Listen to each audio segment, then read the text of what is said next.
talking about earlier, or what we mentioned earlier, there's several situations kind of somewhat connected to, but outside of this situation that have occurred.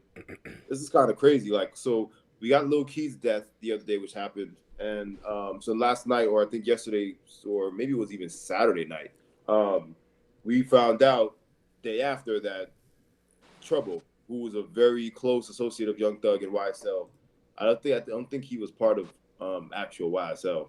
Nah, because then he wouldn't have did a song with Jeezy if he did. Nah. He got so Trouble was found dead from gunshot wounds.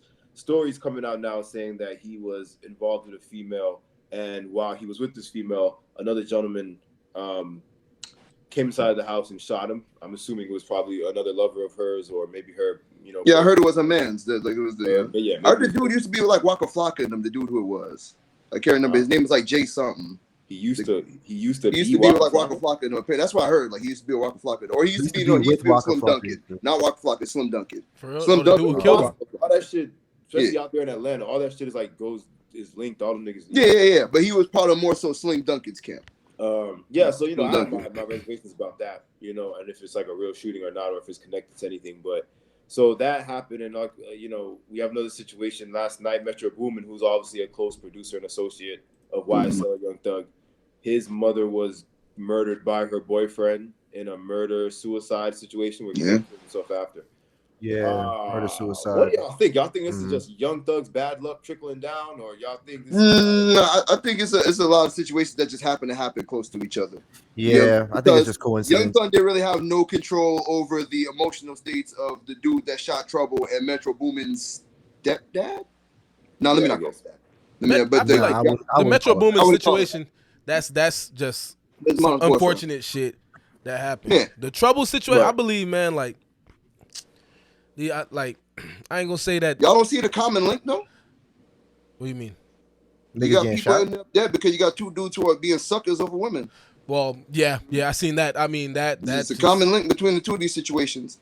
How the hell you gonna kill the man mama and then kill yourself? What's wrong with you?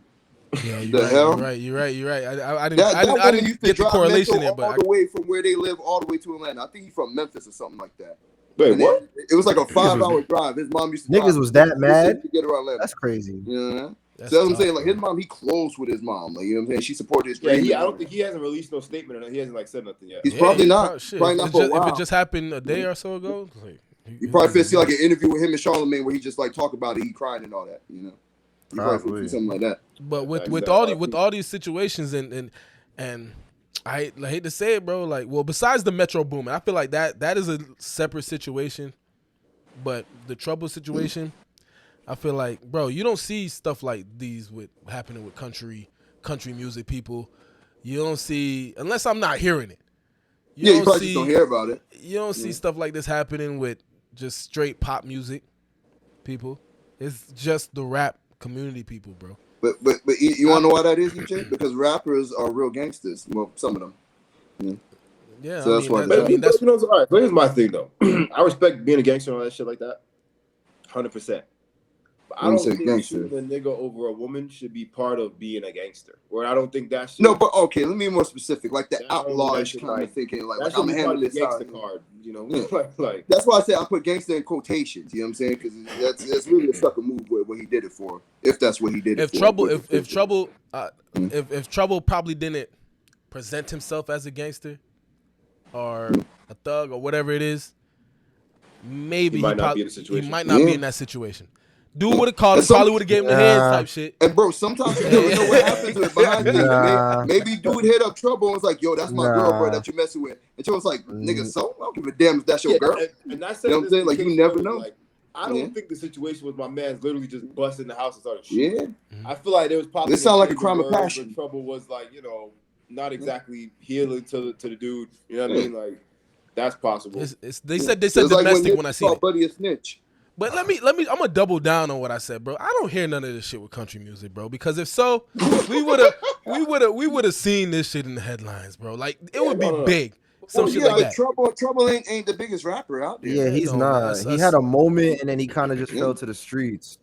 Yeah, Yeah, he fell to the streets. yeah, because like underground, man, like kinda. I don't mean I he know fell what to the you mean. streets like he became a dope dealer, but you know, Yeah, I know like what you mean. underground He rapper. kind of like OJ the Juice Man, or say like a Young Right. Scooter. I You know feel what I'm But saying? not Like, only that. That's not, to me. That's not even just that. I feel like there's a group of within rap itself. There's also the subgroup of trap rappers. Then the subgroup of Atlanta trap rappers. But within all of that, I feel like there's specifically a subgroup that is like they so still linked to the streets. They don't really too much care about a rap career. It don't really like. Yeah. It's not really. they've been getting money from the streets. It's not like a standard, like a it's not something they need. It's a mix. Yeah, It's a mix. It's a mix of niggas like that, and it's a mix of niggas who's actually trying to stay relevant in the music game, but they don't ever take the time out to educate themselves. So every day somebody taking advantage of them. Because I've seen it. Speaking of which, like I know, today I've been watching that whole Young Jock interview on Vlad TV, and the stories this niggas is telling is amazing. And it's like from the shit that he said, you could tell Young Jock was the prime example of one of those artists that, like you said, just got swallowed by the taking system, advantage of him and stuff like that because he didn't really know too much at the time, and because he was like we signed to this nigga signed to a manager, so. Especially in them days, like 0506. Huh? That's especially in them days, like 0506. I heard the contracts in them days was terrible. Was a lot more prominent. Everything was about the ringtones and all that then. So they want everybody to have a hot single that had the kids dancing. Facts. But yeah, so I just thought those situations were somewhat connected, or that it was interesting that all this weird stuff would be happening around the Young Thug situation. But we're definitely going to stay up to date on that. We probably won't hear nothing else. R.I.P. to both parties for real, man. Yeah, R.I.P. to both parties. It actually sucks. Keep saying R.I.P. to all these rappers, bro, because like that's it really does, bro. Yeah. Like, R.I.P. to Trouble, R.I.P. to Metro Mama. Yeah, that's a nigga real that killed unfortunate Sticky a little hoe. Yeah, man. Which these are all situations which we're going to talk about soon because we're about to get into like a heavy. We don't got that much time. We probably got like 20 minutes at most, but we we're going to talk about this gun violence stuff because this like I couldn't even like fit all the gun situations that happened in the last week into this whole episode would have been a whole lot of guns.